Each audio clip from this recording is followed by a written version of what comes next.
Hello guys, welcome back to my YouTube channel yes chemistry और way of success. मैं हूं आपका दोस्त यो मिश्रा और हम इसमें जानने वाले हैं आज पीएच रेंज, पीएच परिसर के बारे में। थोड़ी सी नॉइस देखने के लिए मिल सकती है, सुनने के लिए, क्योंकि इस समय गर्मी का मौसम है तो फैन को ऑन करना पड़ा है, तो उसको ध्यान मत दीजिएगा। थोड़ा सा आप लोग समझने की कोशिश कीजिएगा। आशा करते हैं नेक्स्ट बार से ऐसी गर्मी के हालात में फ़ैन चलाने की आवश्यकता नहीं पड़ेगी।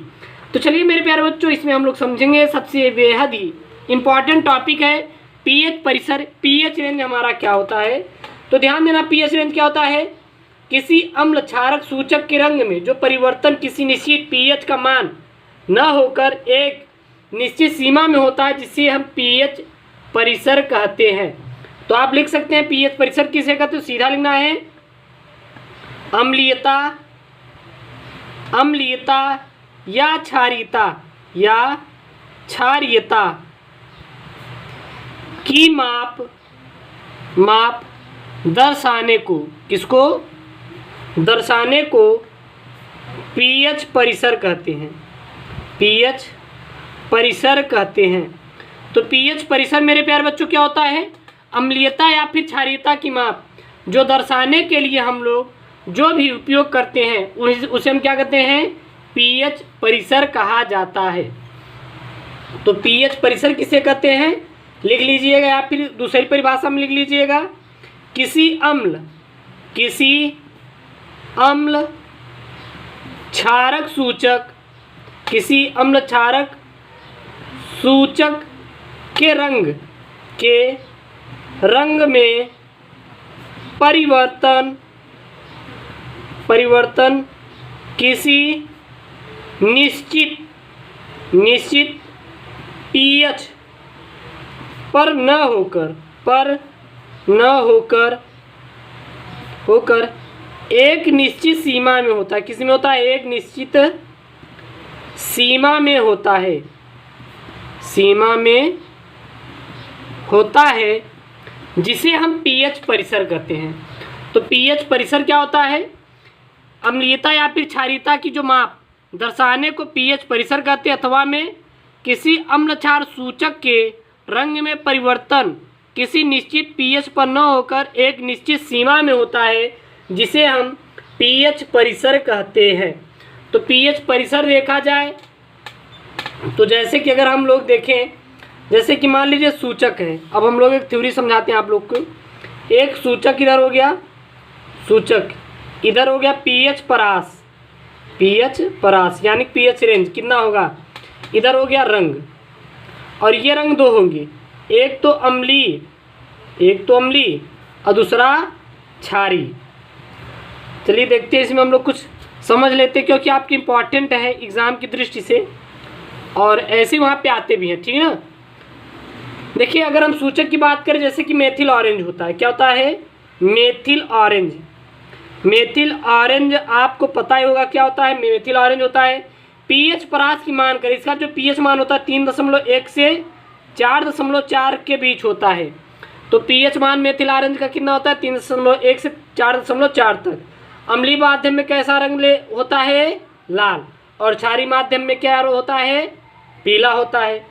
लिटमस होता है, लिटमस पेपर का आप लोग नाम सुने होंगे। लिटमस, इसका पीएच परास कितना होगा? 5 से 8 होता है। लिटमस पेपर का जो पीएच मान 5 से 8 होता है। अम्लीय में कैसा रहेगा? लाल रहेगा। क्षारीय में कैसा रहेगा? नीला रहेगा, याद रखिएगा। अम्लीय में लाल, क्षारीय में अम्लीय में लाल और क्षारीय में नीला। फिनोल्फैथलीन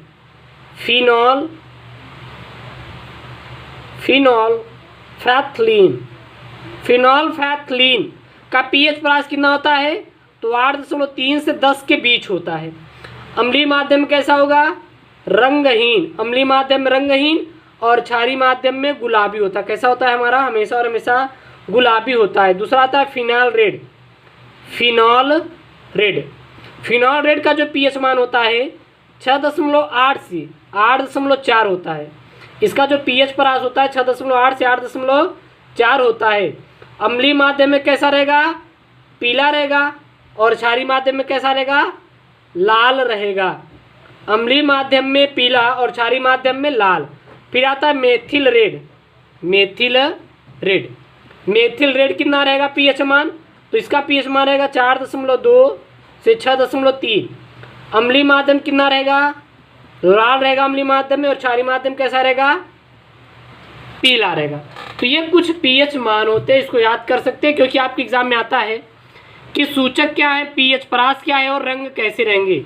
तो मेथिल ऑरेंज का पीएच मान 3.1 से 4.4, अम्लीय माध्यम में लाल, क्षारीय माध्यम में पीला। लिटमस का पीएच परास 5 से 8 होता है, अम्लीय माध्यम में लाल, क्षारीय माध्यम में गुलाबी। फिनाल्फथलीन का पीएच परास 8.3 से 10 होता है, अम्लीय माध्यम में रंगहीन, क्षारीय माध्यम में गुलाबी। सूचक फिनॉल रेड का कितना होता है पीएच मान, 6.8 से 8.4, अम्लीय माध्यम में पीला, क्षारीय माध्यम में लाल। फिर है हमारा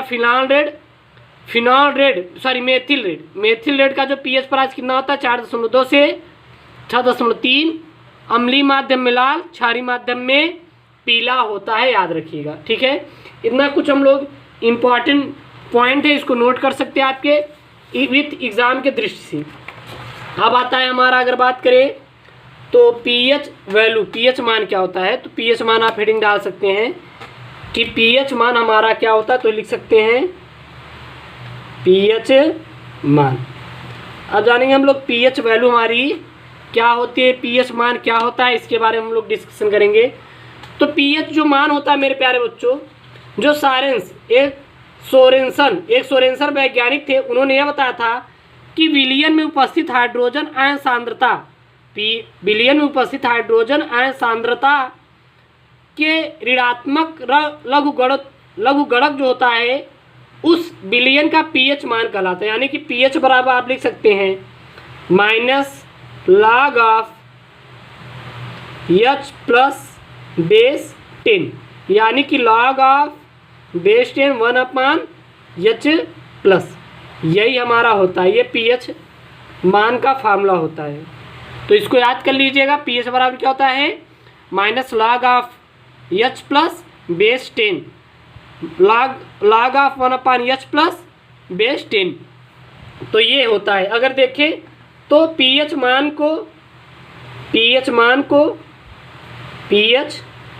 को सोरेनसन, किसने, सोरेनसन नामक वैज्ञानिक ने बताया था, किसने बताया था, सोरेनसन नामक वैज्ञानिक ने बताया था, याद रखिएगा। पीएच मान क्या होता है, तो किसी विलयन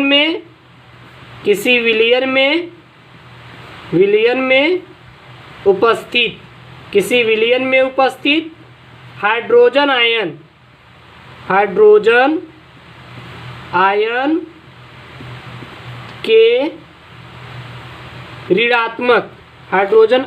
के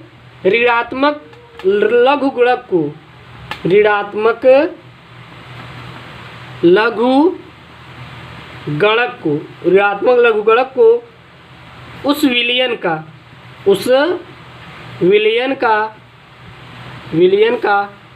पीएच मान कहते हैं। क्या कहते हैं, पीएच मान कहते हैं।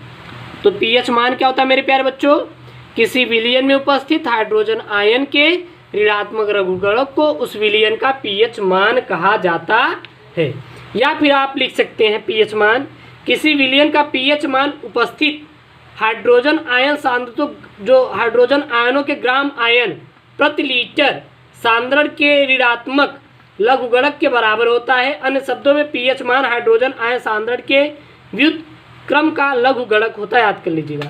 अगर एक बात ध्यान देना, अगर हमारा पीएच मान